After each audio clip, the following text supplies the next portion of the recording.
কোনো যাতে বেয়া নাপায়, কিছুমান কথা ক'বলৈ মন গৈছে, মানে ক'বলৈ বিচৰা নাছিলোঁ আৰু এইবিলাক মাজত সোমাবও বিচৰা নাই।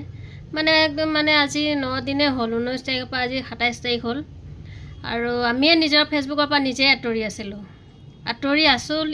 নহয়, আঁতৰি আছোঁ এতিয়ালৈকে। আৰু আজি ৰাতিপুৱা কিন্তু মই গুড মৰ্ণিং ফটো দি দিছোঁ দেই, একদম মানে যোৱাকালি মানে মানে একদম কিবা লাগিছে আৰু এইবিলাক কথা চিন্তা কৰি। আৰু মোবাইলটো খুলিব নোৱাৰোঁ, ফেচবুক চাব নোৱাৰোঁ, ইনষ্টাগ্ৰাম চাব নোৱাৰোঁ, নিউজত চাব নোৱাৰোঁ, এনেকুৱাবিলাক দেখা পাইছোঁ। আৰু কি ক'ম প্ৰশাসনৰ বিষয়ে, মিডিয়াৰ বিষয়ে কি ক'ম?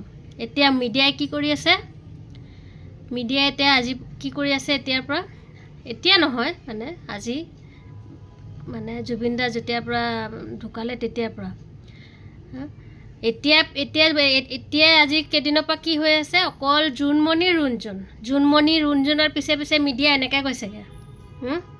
জোনমণি ৰুণজুণক কি কৰিব? জোনমণি ৰুণজুণে যেতিয়া জুবিন দা জীয়াই আছিলে তেতিয়া কিন্তু জোনমণি ৰুণজুণৰ গান তেতিয়াও গাই আছিলে জুবিনে।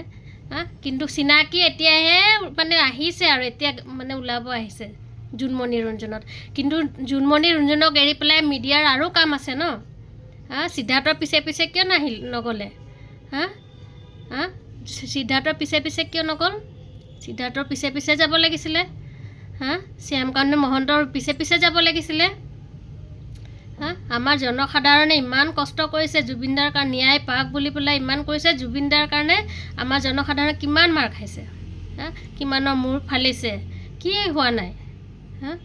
এই জোনমণি ৰুণজুণৰ পিছত মিডিয়াই একেবাৰে হাবাখুৰি খাইছে, একেবাৰে মিডিয়াই যায় নেকি সেইবিলাকৰ কাৰণে?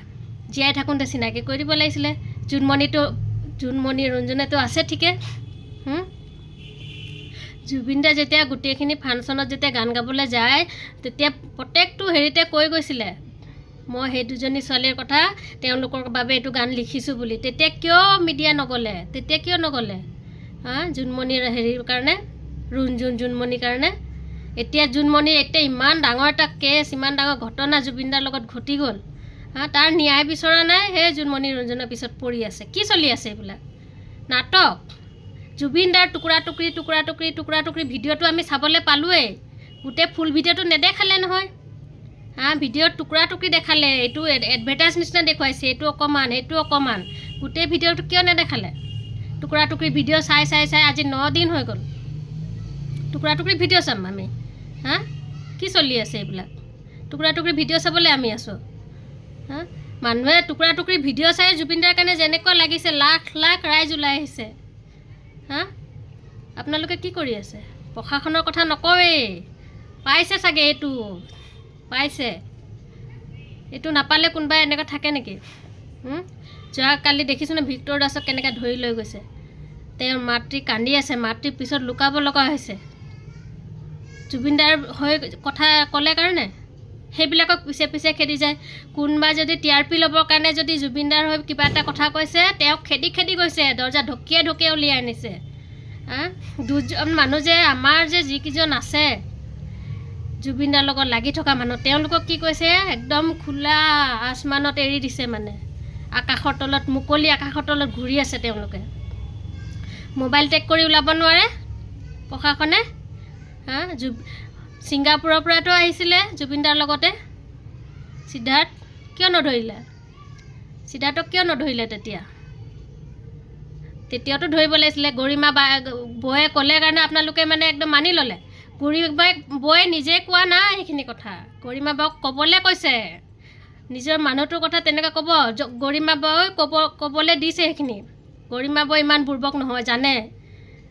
ৰাইজৰ যেতিয়া তাক ক'বলৈ কৈছে তেতিয়া তেওঁ কৈছে এইখিনি কথা। তেওঁ নিজৰ মগজৰে এইখিনি কথা কোৱা নাই গৰিমা বৌ, তেওঁক ক'বলৈ কৈছে সিদ্ধাৰ্থক একো নকৰিবি। সেই তাত মানুহ আছে, টকা আছে, তাত মানুহ আছে, এনেই নহয়। মই যদি ভুল হৈছে মোৰ কিছুমান কথা ৰাইজে ক্ষমা কৰি দিব। মই বহুতখিনি ক'বলৈ নাজানো কথা, মই তথাপি মানে একদম মানে চাই মানে নোৱাৰিছোঁ। মানে কিমান সহ্য কৰিম? সহ্যৰো সীমা থাকে ন, চব বস্তুৰে সীমা থাকে। সীমা যেতিয়া পাৰ হৈ যায় নহয়, মানে কি ক'ম আৰু, মানুহ একেবাৰে মানে এনেকুৱা মানে বুজাব নোৱাৰোঁ। আমাৰ জনসাধাৰণে যেনেকৈ লাঠিৰ কোব খালে পুলিচৰ পৰা, তেওঁলোকে কিহৰ কাৰণে গৈছিলে? আমাৰ যিজন সম্পদ হেৰাই গৈছে জুবিন দা, তেওঁৰ বাবে গৈছে। তেওঁ জীয়াই ৰাখক, তেওঁ ন্যায় পাওক বুলি কৈছে। তেওঁৰ অকল ন্যায় পাওক বুলি কৈছে। জনসাধাৰণে দেখিছিলে বৰষুণে ৰ'দে মানুহ কেনেকুৱা লাখ লাখ মানুহ থিয় হৈ গৈছিলে জুবিন দাক চাবৰ কাৰণে। দিল্লীৰ পৰাও গৈছে, ক'ৰ পৰা অহা নাই, ক'ৰ পৰা অহা নাই, ৰাইজ সকলো জেগাৰ পৰা আহিছে জুবিন দাক চাবলৈ। ময়ে কিমানবাৰ লগ পাইছোঁ, যদিও কাষত তেওঁক মানে ভালকৈ কথা পাতি বেছি নাপালেও মানে মই দিল্লীৰ নিচিনা জেগাত থাকিও তেওঁক মই ছবাৰমান লগ পাইছোঁ, ছবাৰমান কাষৰ পৰা পাইছোঁ। মানে ক'বলৈ ভাষা নাই। জুবিন দা মানে চিধা চিধি মানুহ আছিলে। তেওঁক লুটি পুতি খালে, এনেকুৱা খালে। তেওঁৰ নামত বিজনেছ কৰিলে, বিজনেছ কৰি খালে। আছে মানুহবিলাক। আৰু আমাৰ যিবিলাক ফিল্ম ইণ্ডাষ্ট্ৰীৰ মানুহবিলাক হৈছে, এতিয়া কিয় সকলোবোৰ ওলাই আহিছে জুবিন দাক ন্যায় দিয়াব। মৰি গ'ল যে, এতিয়া ন্যায় দিয়াব। জুবিন দা মৰি গ'ল, ঢুকাই গ'ল, আমাৰ মাজত নাই। তেওঁক লৈ এতিয়া ন্যায় কৰিবৰ কাৰণে এতিয়া আমাৰ একেবাৰে সকলো আহিছে। কাৰ নাম ল'ম কওকচোন? কাৰ নাম ল'ম? চৰিত্ৰ সকলোৱে আছে। যেতিয়া জুবিন দাৰ চিনেমাখনত কাম পাম বুলি পেলাই কোনো চাগে কোৱা নাছিলে তেতিয়া। টকা পাম, জুবিন দাৰ পৰা গানত কাম কৰিবলৈ পাম, সেইবাবে চাগে কোনো কোৱা নাছিলে। এতিয়া দেখোন সকলো ওলাই আহিছে জুবিন দাৰ কাৰণে, সকলো ওলাই আহিছে। এক আশাৰ ক'বলৈ ওলাই আহিছে। এতিয়া ন্যায় পাবলৈ কোনে ন্যায় পাব? এতিয়া জুবিন দা ন্যায় পাব। এনেকুৱা এতিয়া একদম ষড়যন্ত্ৰ চলি আছে নহয়, ষড়যন্ত্ৰ চলি আছে। তাত ন্যায় পাব এতিয়া জুবিন দা। ন্যায় পাবলৈ আমাৰ জনসাধাৰণে মৰি আছে। আমাৰ ৰাইজ, লাখ লাখ ৰাইজ লাঠিৰ কোব খাই ভৰি ভাঙি মূৰ ফালি, দেখিছে নহয় কেনেকুৱাখন হৈছে গুৱাহাটীখনত। এতিয়া ন্যায় পাব। এতিয়া আমাৰ একেবাৰে একদম যোনে যোনে আছিলে, যোনে একদম জুবিনৰ লগত জড়িত গান গাইছিলে, তেওঁলোকে ওলাই আহিছে এতিয়া ক'ব জুবিন দাক ন্যায় দিব। জীয়াই তুলিব পৰা হ'লে বেলেগ কথা। লুকাই ৰাখে কথাবিলাক মানুহে। যেতিয়া মৰি যায় নহয়, মৰি যোৱাৰ পাছত এনেকুৱা ওলাব নহয় কথা। জীয়াই থাকোঁতে কোনোৱে নোলায়। যেতিয়া জুবিন দা জীয়াই আছিলে তেতিয়া ওলাইছিলে নে এনেকুৱা কথা? কেইটা মানুহ ওলাইছিলে? জুবিনৰ হৈ কেইটা কৈছিলে? আজিকালি ছ'চিয়েল মিডিয়াৰ যুগ। তোমাক যদি কিবা কৈছে, তুমি মেছেজ এটা লিখি ফেচবুকত দিলে হাজাৰজনে, লাখো মানুহ দেখে। ফেচবুকত ৰেকৰ্ড কৰিব পাৰি সকলো কথা। কিয় কৰা নাছিলে তেতিয়া? তেওঁলোকক যদি এনেকুৱা কৰিছিলে, ৰেকৰ্ড কিয় কৰা নাছিলে? আমি টুকুৰা টুকুৰি ক্লিপ চাই আমি পাগলেই হৈ গ'লোঁ। আমিতো পাগলেই হৈ গৈছোঁ জুবিন দাক লৈ। কিন্তু তেওঁ আমাৰ একদম মৰমৰ আদৰৰ আছিলে। জুবিন দা যদি এষাৰ বেয়া কথা কৈছিলে, আমি বেয়া পোৱা নাছিলোঁ জুবিন দাৰ কথা। তেওঁ সত্য হৈ জীয়াইছিলে। আৰু তেওঁৰ গান আমাক যিখিনি দি থৈ গৈছে, ভগৱানক প্ৰাৰ্থনা কৰিছোঁ জুবিন দা যে য'তেই থাকক, তেওঁৰ আত্মাৰ শান্তিত থাকক। ইমান মৰমৰ মানুহজনক আমি হেৰাইছোঁ।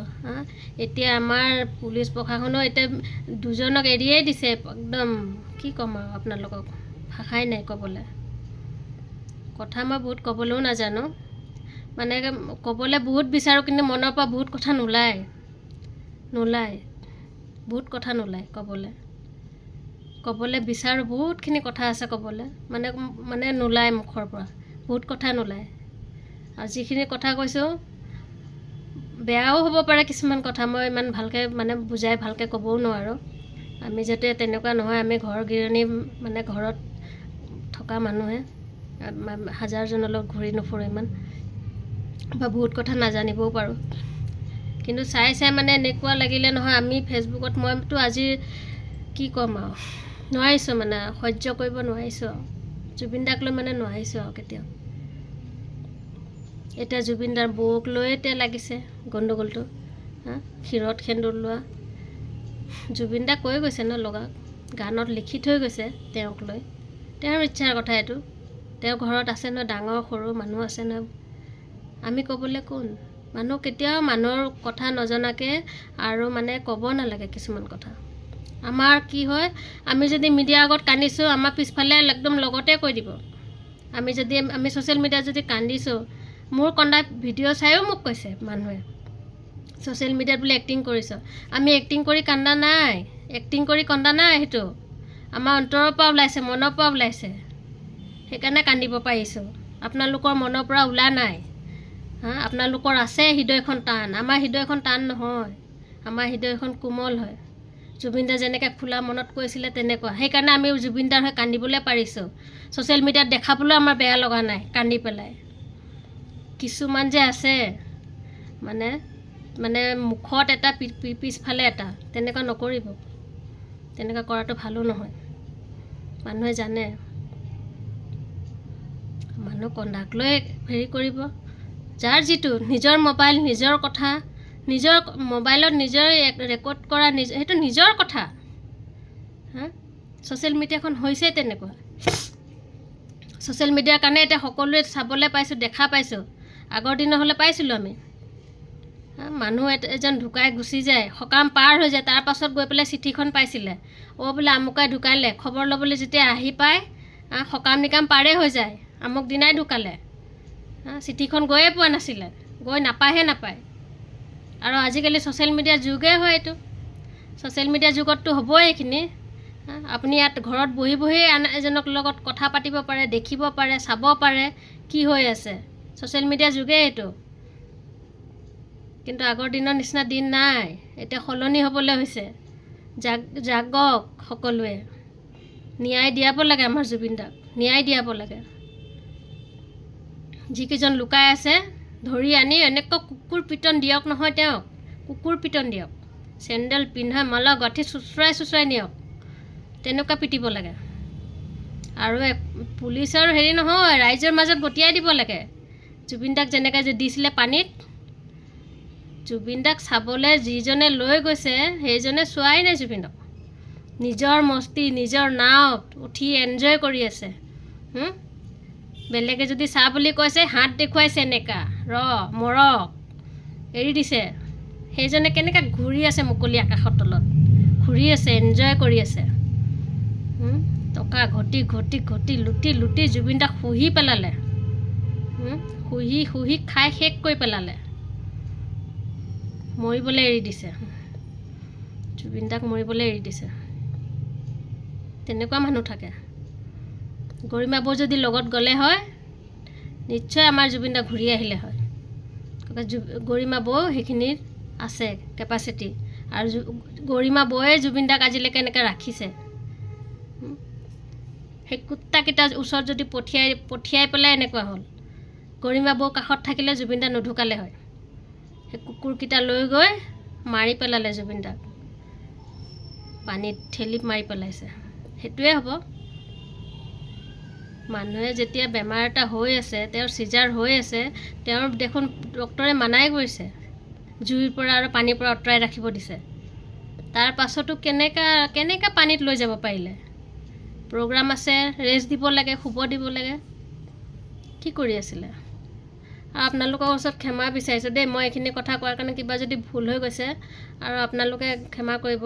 বিশেষকৈ মই ইমান ক'বলৈও নাজানো কথা, তথাপি মনত সহ্য কৰিব পৰা নাই। আৰু মই ফেচবুকত আপলোড নিদিওঁ বুলিয়ে ভাবিছিলোঁ ফটো চটো, যেতিয়ালৈকে জুবিন দাৰ আধ্য শ্ৰাদ্ধ পাৰ হৈ নাযায় তেতিয়ালৈকে। আৰু মই যিহেতু দিল্লীত মই নিজেই নিজৰ ঘৰত মই শ্ৰদ্ধাঞ্জলি জনাইছোঁ জুবিন দাক। চাগে দিল্লীত নিচিনা জেগাত মই আৰু আমাৰ দিল্লী ইউনিভাৰ্চিটিৰ ল'ৰা ছোৱালীবিলাকেহে চাগে প্ৰথম জ্বলাইছে নেকি দিল্লীত, যোনদিনা জুবিন দা ঢুকাইছে। দিল্লীৰ ফালৰ পৰা আমিয়ে চাগে 2জন হ'ব পাৰোঁ চাগে শ্ৰদ্ধাঞ্জলি জনোৱা। ইমানেই আমাৰ ইমান আমিতো মানিয়ে লোৱা নাই এতিয়ালৈকে। জুবিন দা ঢুকাই গ'ল যে আমি মানি লোৱা নাই, মানি নলওঁ যেতিয়ালৈকে জীয়াই থাকোঁ। মানি ল'বও নোৱাৰোঁ আৰু মানি নলওঁ। জুবিন দা সদায় আমাৰ মাজত থাকিব। তেওঁৰ গান, জুবিন দাৰ গান এটা আমি শুনিব নাপালে আমি পাগল নিচিনা হৈ যাওঁ। আৰু জুবিন দা যিকোনোৱে কৰিছিলে সেইখিনিয়ে আমাৰ ভাল লাগিছিলে। তেওঁ আজি নহয়, আমি ঢপলিয়াই যাওঁ। এতিয়া দুৰ্গা পূজাটো গুৰগাঁৱত অহা কথা আছিলে, আমি দুৰ্গা পূজাটো চাবলৈ যোৱা কথা জুবিন দাক যাম বুলি পূৰা আশা আমাৰ, যাম গুৰগাঁৱত অহা কথা আছিলে দুৰ্গা পূজাত, আমি নাপালোঁ, এইবাৰ নাপালোঁ চাবলৈ আমি। এতিয়া গোটেই জীৱনৰ ধৰি আমি নাপাওঁ। তেওঁৰ গানে আমাক কাণত শুনাই থাকিম। এনেকুৱা হৈ গ'ল, মাৰি পেলালে কুকুৰকেইটা নি পেলাই। আৰু প্ৰশাসনক কৈছোঁ সোনকালে যিবিলাক মুকলি আকাশৰ তলত ঘূৰি আছে তেওঁলোকক ধৰক, যেন জুবিনদাৰ ন্যায় পাওক। আমাৰ ছাৰে বহুত কৰিলে, চাই আছোঁ, বহুত কৰিলে। কি হৈ আছে, পষ্টমাৰ্টম ৰিপৰ্ট কি ওলালে? ছিংগাপুৰত যে পষ্টমাৰ্টম কৰিছিলে, কি ওলালে? আৰু ইয়াত কৰিছে। মানে ভাষা নাই, মানে ক'বলৈ ভাষা নাই আৰু, মানি ল'ব নোৱাৰোঁ এইবিলাক কথা। আৰু মানে কি ক'ম আৰু, মানে নিজক বুজাব নোৱাৰোঁ।